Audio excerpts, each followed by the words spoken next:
Hey, what's happening? It's Bill Smith. Before we get started, I just want to show you this. This is my BitChute backup channel, and you have to search my name with capital B and capital S, Bill Smith, on BitChute if you want to find me. They've censored me on BitChute. I didn't think they were doing it at first. I had a couple videos get muted. I had one about the Brenton Tarrant video get pulled. So BitChute is censoring now. It doesn't matter. There's no way to get around it. They have full control. If you type this exact text in, watch this. Paul Joseph Watson answers the Jewish question. The reason why I think this is very important is because the last few minutes really show who was involved in the JFK assassination. So I'll show you some of this stuff just real quick. And this is where the triple bracket comes from. It didn't show up on a white supremacist podcast. The triple bracket was originally used in documents for the JFK assassination. Specifically, the label them in triple brackets and assassination in triple brackets. This was the U.S. Military format for calling out Jewish influence, specifically Israeli Jewish influence. They had predictive programming. I want to specifically mention this guy real fast because this Arnie Milchan guy, this is very interesting.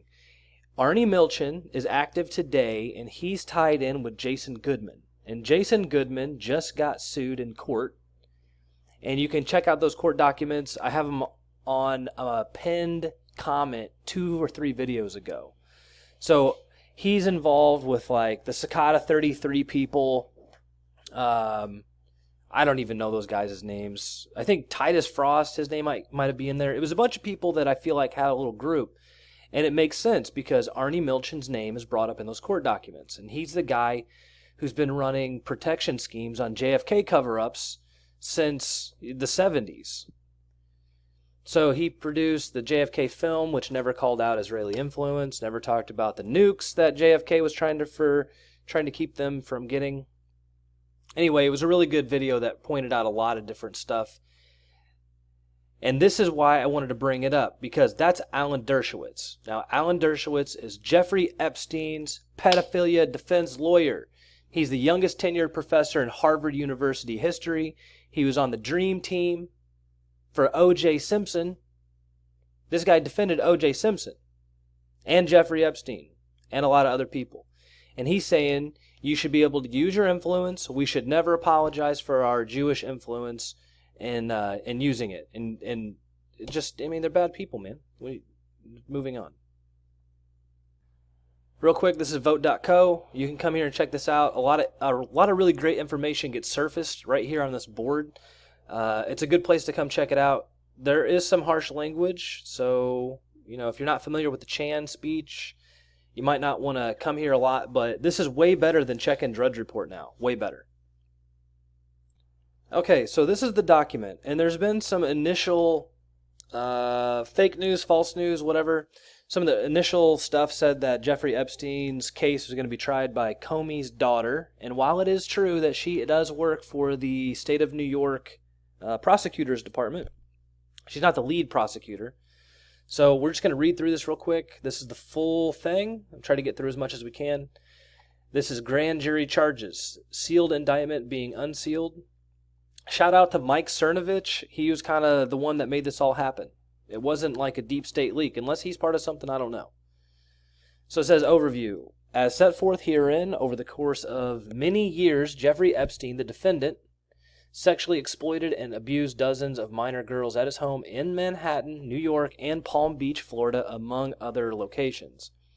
In particular, from at least in or about 2002 up to and including at least in or about 2005, Epstein enticed and recruited and caused to be enticed and recruited minor girls to visit his mansion in Manhattan, New York, and his estate in Palm Beach to engage in sex acts with him, after which he would give the victims hundreds of dollars in cash. Moreover, and in order to maintain and increase his supply of victims, Jeffrey Epstein also paid certain of his victims to recruit additional girls to similarly be abused by Epstein. In this way, he created a vast network of underage victims for himself to sexually exploit in locations including New York and Palm Beach. Notice that it does not mention his island. his pedophile sex island, and the Lolita Express, which took its name from a 1950s novel that's very famous about having sex with a 12-year-old, I think. You can check that out. That's on Wikipedia. So it goes on to say the victims were as young as 14 years old at the time, were abused by Epstein. They were vulnerable. He knew they were under the age 18 in some instances because they expressly told him of their age. In creating and maintaining this network of minor victims in multiple states and sexually abused to exploit, Epstein, the defendant, worked and conspired with others, including employees and associates, who facilitated his conduct, among other things, contacting victims and scheduling their sexual encounters with Epstein at the New York residence and the Palm Beach residence. So I'm going to skip over and show you something else real quick about this. So here's an article over here. It talks about this, and this is the Harvard professor, Alan Dershowitz, and this other guy named David Bowies. And the David Bowies guy is locked in legal combat with Alan Dershowitz. They're both bad people, man. You know, so it's like you don't know who to root for. This Bowies guy represented Al Gore in the Florida recount. But this is the best part. Bowies, who you are thankful for suing Epstein, is responsible for making gay marriage legal nationwide. Yeah. So it was up for vote to make it legal at the state level in California twice. And it was defeated by popular vote twice. Which means that even the people of California didn't want it. So after they lost twice, they took it to the Supreme Court, okay, and got a 5-4 ruling that says, yes, you can be gay and get married. So I'm telling you, one person on the Supreme Court is all it took. You know, you don't have a say in your own country. Even if you vote something down, they will go around you and they will find an activist judge. So that's the way people get things done these days. I just want to point this out, that the guy who is representing the victims of Jeffrey Epstein, trying to get a conviction, a better one, he's the guy that legalized same-sex marriage in the United States. So who do you root for, man? I don't know. Him and Epstein hate each other. Okay? But Bowies, the guy that is locked in combat with Epstein, he also represented Harvey Weinstein and Elizabeth Holmes. And Elizabeth Holmes is the billionaire debunker, right, who set up a fake blood testing company. And we all know Harvey Weinstein, you know. Harvey Weinstein is guilty, in my mind, you know, in my opinion, of molesting women to give them jobs, using his power and influence to rape women. But Epstein paid girls to give him massages, you know, that were underage.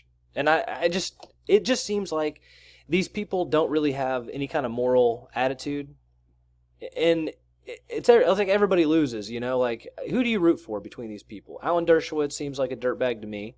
I showed you who he is and what he's talking about. He represented O.J. Simpson, right? And then the guy that's we're supposed to be cheering for legalized same-sex marriage and is the lawyer for Harvey Weinstein.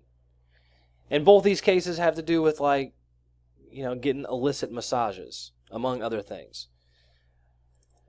So, you know, the real victims, the real people that could have done something about this was, like, these people, Ellen Barkin or whatever her name is. Like, they knew the whole time. So I don't know who this nobody is. Okay, they got a following in a blue check box. His name is Ellen Barkin.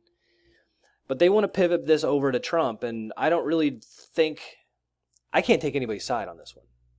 You know, we'll go read some more stuff about this, but she says that she knows this woman named Giselle Maxwell. Now, Giselle Maxwell is the one who was Jeffrey Epstein's right-hand woman, and she's the one that recruited a lot of these girls. And Ellen Barkin, this blue checkbox nobody, says that Giselle Maxwell told her that she was piloting planes to and from this pedophile island, that she was a sex trafficker, and this Ellen Barkin, loser nobody, did nothing to tell anybody anything. You know, like, she could have called a lawyer and said, this woman is a problem and I'll testify, but she won't. So now Ellen Barkin is going to throw her weight behind, everybody hate Trump, when she's the one that helped enable the entire situation. So, whatever. Why I bring this up is because there's been a whole lot of Israeli influence recently that no one is seeing. The media will not report on it. Starting like the 1940s, the media decided to never speak someone's Jewish lineage or background in the media. And what they do is they try to cover it up. So she calls Giselle Maxwell a well-connected British socialite. But Giselle Maxwell is an Israeli, Jewish. So I don't know what to think about these people. Nowhere in this indictment that I can find is anything about sexual penetration or rape. None of it. Basically, it says that Epstein would masturbate during the sexualized massage encounters, ask victims to touch him while he masturbated, and touch victims' genitals with his hands or with sex toys. So, yeah, I mean, there's laws protecting this, but, I mean, think about what you're reading about coming out of Europe, man. You know? A girl gets raped by like 6 guys, and the court in Italy will not convict them because she didn't resist well enough. You understand that? Like, they're saying that she didn't resist hard enough. She didn't struggle and get beaten to a pulp. And because she didn't do that, they can't convict them over there. But here we are talking about this kind of stuff. It just seems like I want to see this guy go to prison, but more than this, I don't really want to see Jeffrey Epstein serve anything hard. I mean, I do. Specifically, I want him to. But not as much as I want all these other people to be named. I want that black book, out in public. All of it. And I want these pictures of people. I want to talk about that island. And none of that's in here. And it looks like he's going to take a plea agreement. So what I have read says that he's going to take a plea agreement for 5 years.